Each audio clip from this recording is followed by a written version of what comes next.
આ દેશના પ્રધાનમંત્રી ભારતીય જનતા પાર્ટીના નરેન્દ્રભાઈ મોદી બન્યા ત્યારથી લઈ આજ તારીખ સુધી ભાજપાની સમૂળગી સરકારોએ ખેડૂત પ્રત્યે કેટલું ધ્યાન આપ્યું, એના પ્રશ્નો ઉપર કેટલું નિવારણ કરવાની એને તમન્ના દેખાડી અને એમના પ્રત્યે કેટલી સંવેદના દેખાડી એ દેશના કોઈ ખેડૂતને કહેવાની જરૂર નથી.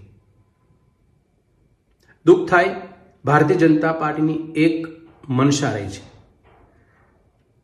કે લોકો વચ્ચે જાઓ ત્યારે ઉત્સવોના માધ્યમથી જ જાઓ. કોઈ પણ ઉત્સવ કરો, પબ્લિક ભેગી થાય, ઉત્સવોમાં રદ કરો અને આપણું કામ કાઢી લો.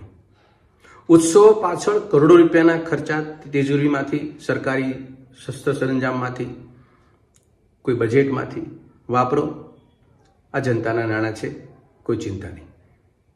તિજોરી ખલાસ કરી, રાહત ફંડના પૈસા પણ વાપરી નાખ્યા, બોર્ડ નિગમોને બજેટ આવતું હતું એ પણ તળિયા ઝાટક કરી નાખ્યું, એના ઉદ્દેશો ન સર્યા. દિવસે ને દિવસે સરકારની હાલત આર્થિક રીતે કંગાળ બનતી રહી છે. એવામાં સહકાર મંત્રાલય બન્યું છે આપણા દેશમાં નવું. ખૂબ મોટી ઠેસી મારે છે કે સહકાર મંત્રાલય બન્યા પછી ખેડૂતોની સ્થિતિ ખૂબ સુધરી જશે, પણ બદથી બદતર છે. આ સમગ્ર દેશ જાણે છે.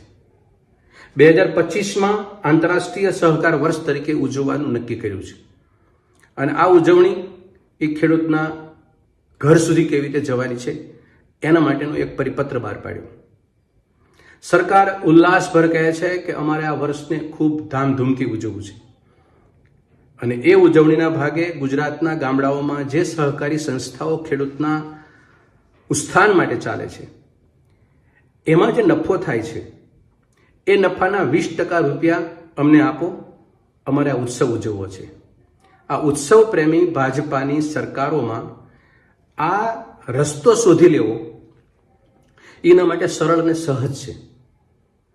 સામાન્ય રીતે ગુજરાતના અને દેશના ગૃહ રાજ્યમંત્રી કે જે અત્યારે સહકાર મંત્રી છે એમને અમારો સીધો સવાલ છે કે તમે ઉત્સવો ઉજવો પણ ખેડૂતોની કમર ઉપર કેમ? જે મંડળીઓ ચાલે છે, જે ખેડૂતોના ઉત્થાન માટે ચાલે છે, એ સભાસદો, એ ખેડૂતોને નર્મદાની કેનાલનું તૂટી જાય અને એના ઉપર પાણી ખેતરમાં ઊભા પાક ઉપર ફરી વળે, આપણી પાસે કોઈ યોજના નથી કે એને વળતર કઈ રીતે આપશું.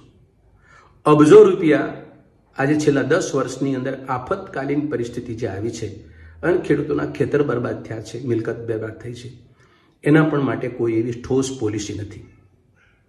ખેડૂતને પાકની સુરક્ષાની કોઈ બાંહેધરી આપણે આપતા નથી. ખેડૂતોને જ્યારે માગે ત્યારે વીજળી આપણે આપી શકતા નથી. ખેડૂતો માગે ત્યારે આપણે પાણી પણ આપી શકતા નથી.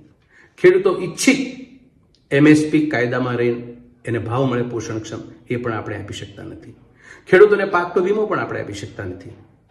ખેડૂતોને આપણે કશું આપી શકતા નથી અને છતાં પણ તમે એને એમ ચિઠ્ઠી મોકલો છો કે તમારી જે મંડળીઓ ચાલે છે એનો 20%નો નફો તમે અમને આપી દો, અમારે ઉત્સવ ઉજવવા છે. આ કેટલી કરુણતાભરી વાત છે. ખેડૂતોનું શોષણ કરવાનું અને ખેડૂતોને ટલે ચડાવવાના આ બે ધંધો, એના સિવાય ખેડૂતો પાસે જઈ જ ન શકાય. તમામ મોરચે ખેડૂતોને પરેશાન કરવાનું ચાલે છે, છતાં પણ સરકાર ખેડૂતોને ખૂબ આપી દીધું અને આપી રહી છે એવા ઢોંગ કરે છે. 2014નું સૂત્ર સૌને યાદ છે, બહુત હુઆ કિસાન પર. આવી ગયા 10-11 વર્ષ થઈ ગયા. ખેડૂતોનો શું ઉદ્ધાર કરી દીધો એ સમગ્ર દેશ જાણે છે.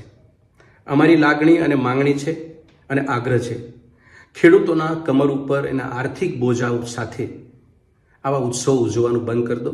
એ તમારા પરિવાર પૂરતું સીમિત રાખો, ભારતીય જનતા પાર્ટીના સભ્યો પૂરતી, કમલમ પૂરતી. ખેડૂતોની આવક આજે દિવસે ને દિવસે ઘટતી જાય છે. સન્માન નિધિના નામે 6,000 મોઢા ઉપર મારો છો, એના બદલામાં GST 18,000 રૂપિયા હેક્ટરે તમે લઈ લ્યો છો. આપઘાત કરવા સુધીના પગલાઓ ખેડૂતો ભરી રહ્યા છે. આ સંવેદના જગાડો અને ગુજરાતના કે દેશના ખેડૂતોમાં હિતમાં નિર્ણય લો એવી અમારી આગ્રહભરી વિનંતી છે.